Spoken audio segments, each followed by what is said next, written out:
जय जिजाऊ, जय शिवराय, एक मराठा लाख मराठा। आज लाईव्ह येण्याचं कारण अंतरवली सराटी या ठिकाणी मराठा योद्धा मनोज जरांगे पाटील गेल्या 7 दिवसापासून उपोषण करताय।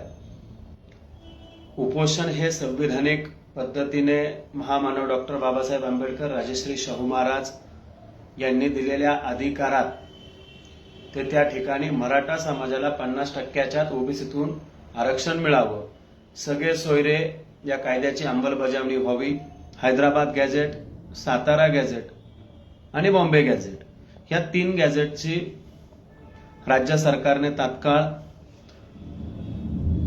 अंमलबजावणी करून हे गॅझेट लागू करावे यासाठी ते उपोषण करत आहेत। गेल्या सातत्याने वर्षभरापासून हा लढा त्या ठिकाणी सुरू आहे आणि अशातच या महाराष्ट्रात एक वायफळ नालायक माणूस लक्ष्मण हाके हा सातत्याने मराठा समाजाला विरोध करतोय, मराठा समाजाच्या आरक्षणाला बोगस म्हणतो।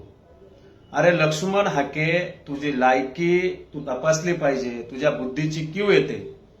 तू त्या ठिकाणी जे स्टेटमेंट करतोय, जे वक्तव्य करतो हे तुला तरी शोभतं का? तुझा समाज तुझ्या बरोबर नाही, तुझ्या समाजानं तुला वाळीत टाकलंय।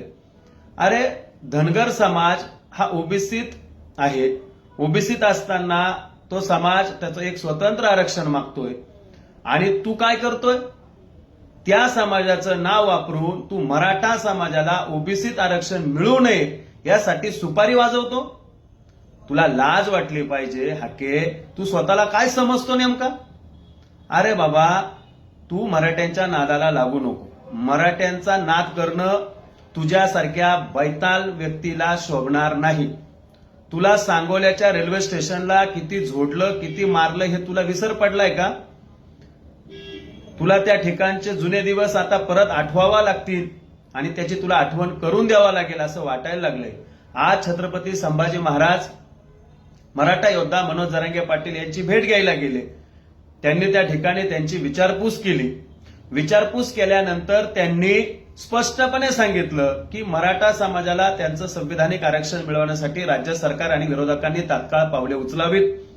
मराठा योद्धा मनोज जरांगे पाटलांना जर काही झालं तर याला जबाबदार राज्यकर्ते आणि विरोधक दोघंही असतील। त्याचबरोबर त्यांनी हे सांगितलं, प्रत्येकाला ज्याच्या त्याच्या जातीसाठी आरक्षण मागणं हे व्यक्ती स्वातंत्र्य आहे, परंतु कोणाचा तरी रस्ता अडवून किंवा एकाच गावात मुद्दामून ज्या ठिकाणी वर्षभरापासून आंदोलन चालू आहे त्याच ठिकाणी हाके तुझ्यासारखा नालायक माणूस येऊन उपोषण करायचं नाटक करतो, नौटंकी करतो। खरं तर तू नौटंकी बहादर आहे, तुझी लायकीच नाही, तुझ्या लायकीप्रमाणे तू वागतही नाही, त्याच्यापेक्षा नीच पातळीचा तू माणूस। त्या ठिकाणी छत्रपतींनी तुला समज दिली। काल तर तुला मोठ्या आवेशानं बोंबलत होता की छत्रपती संभाजी महाराज, उदयन महाराज यांच्याबद्दल जरांगे पाटील काय बोलतात हे मी सांगू का? मग आज तुला काय झालं रे? आज मुळ्यात झालं का तुला? तुला कोणता रोग लागला आज? छत्रपती संभाजी महाराज तुझ्या कानफटात देऊन त्या ठिकाणी जरांगे पाटलांना भेटायला गेले आणि तू किती चुकीचा आणि किती खोटारडा आहे हे मराठा समाजाला नव्हे तर सबंध महाराष्ट्राला त्यांनी आज त्या भेटीतून दाखवून दिल्यानंतर तू छत्रपतींना एकेरी बोलतो? अरे हरामखोर गाढवा, तू नक्की तुझ्या बापाच्या पोटचाच आहे का?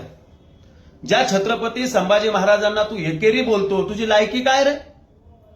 अरे आपल्याला एखाद्या व्यक्तीबद्दल, त्या घराण्याबद्दल प्रेम नसेल तर आपण भुकू पण नाही ना। तुला कोणी निमंत्रण दिलं होतं का त्यांच्यावर बोलायला? की तुला सुपारी मिळते प्रत्येक वेळी? अरे स्वतःला प्रसिद्धी झोतात ठेवण्यासाठी तू किती खालच्या पातळीला जाशील, किती सुपाऱ्या वाजवशील अजून?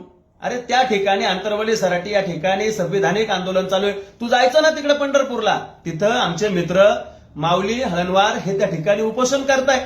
बिचारे ते संविधानिक पद्धतीने उपोषण करताय, त्यांच्या मागण्या सरकारकडे मागताय, न्यायालयीन लढाई ते लढताय। मग अशा ठिकाणी ते संविधानिक आंदोलन चालू असताना तुला का उता आला इकडं?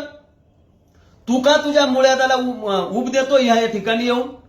तुला लाज वाटत नाही थोडी? किती आपण निर्लज्जपणावं, किती निर्लज्जपणाचा कळस करावा हाके। याच्यानंतर तू याद राख, जरांगे पाटलांनी मराठा समाजाला शांततेचा संदेश दिला, नाही तर तुझ्यासारखे बाजार बुनगे कधी कामाला लागले असते हे तुला पण कळालं नसतं, लक्षात ठेव. परंतु मराठा समाज हा संयमी आहे, कोणावर अन्याय अत्याचार करत नाही आणि कोणाचं हिसकवून मागत नाही. अरे आम्ही आमचं संविधानिक आरक्षण मागतोय ना, न्यायालय ठरविलं आम्हाला काय करायचं नाही करायचं. तू कोण भुकणारा कुत्रा? तुला तुझ्या आरक्षणात आम्ही अडवलं का?